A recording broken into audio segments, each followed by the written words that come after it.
and the smell of stale beer and urine. And I sat there and I thought to myself, how did I get here? And then I prayed, God, how do I get out? It's a simple prayer. It's not a lot to it. And the answer to the prayer came as the answer came in the form of a teacher. My 9th grade math teacher, her name was Judy Francis. One day I came to school smelling unkept. That's better than good, right? And the other teachers pretended they did not notice, and the students laughed at me, because that's what you do in high school, you poke fun. Well, she gave me the chance to get myself cleaned up, gave me a warm meal, and dropped me back off at that street corner, and I never had to explain. So she didn't have to hurt my pride. I didn't have to, do you know what I'm talking about? Not have to say it out loud because you're too embarrassed and you don't want people to know. So you keep it in and you hope people don't point it out. And she granted me that dignity. And that's how we began our trust relationship. And over time, I would stay after school and wake up her boards, because I knew I could get a meal, right? It was kind of functional too, right? And so really it was, right? And one day she came to the back of the room, and I hadn't spoken for 6 months. Because where I come from, you never tell. You don't do it. You're like a snitch. I mean, it's a bad thing to tell. You don't do it. And I had gotten the habit of not speaking because I didn't want bad things to happen. And so Miss Francis is like, what, 4'11", right? The little ones are always the feisty ones, right? 4'11", gruff. She comes to the back of the room and says, look, if you're not going to talk, then write. And she shoves a pen and a pad in my hand. And she said it with such conviction, I figured I should do it, right? And her teachers, right? Y'all know how y'all talk. Put your hand up for your teacher. You know how y'all do, right? Y'all talk with that conviction, so we do what y'all tell us to do. So I started to write down my thoughts.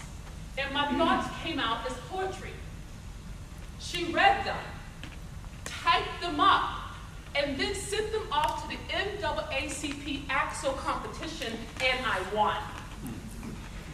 Now, the winning part is one thing, but could you imagine what it must have been like for me? Imagine that you or me, just for a moment.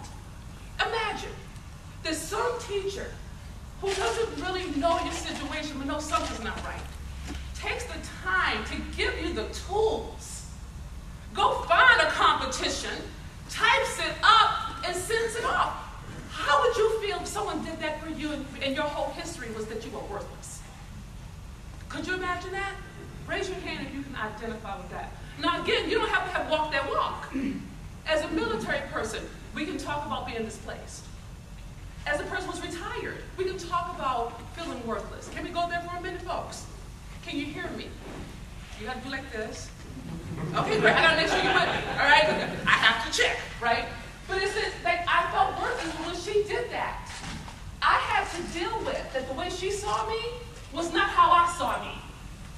She saw me as somebody worth taking the time to take unsolicited action on my behalf that I would never have asked for. So I had to confront myself. Am I going to relate to me how I see me, which is worthless, or how she sees me, which is somebody who matters? And it was that shift, just that little shift. I matter. That gave me the crack in the wall of evidence that I was worthless, to have the hope that maybe I could do something with my life. And 14 years later, I graduated from Stanford University with a second master's PhD. Now, I've done other things since then, right? And I mean, a lot of accomplishments, but and we can go there, I mean, literally, you've heard them, but that's not the point. What matters to me today is that you understand that nobody on the planet can do something until they see themselves like they matter. And as people who have retired, from my understanding, it's easy to feel like you don't matter anymore. Does that make sense? It's easy to feel like, you know, your purpose has gone away, or the children left the house, or you're transitioning from a spouse who may have passed on, or you're moving to a new location. But it's really easy to forget that you matter. It's easy to forget that. And I just dropped by today to say that you so matter. You matter so much. And I invite you to receive that. It's easy to block it off, but consider that maybe the difference between a vibrant life and a mediocre one is you really being present to how much you matter. See, if you knew who you were, you would be moved to tears by who you are. You really would.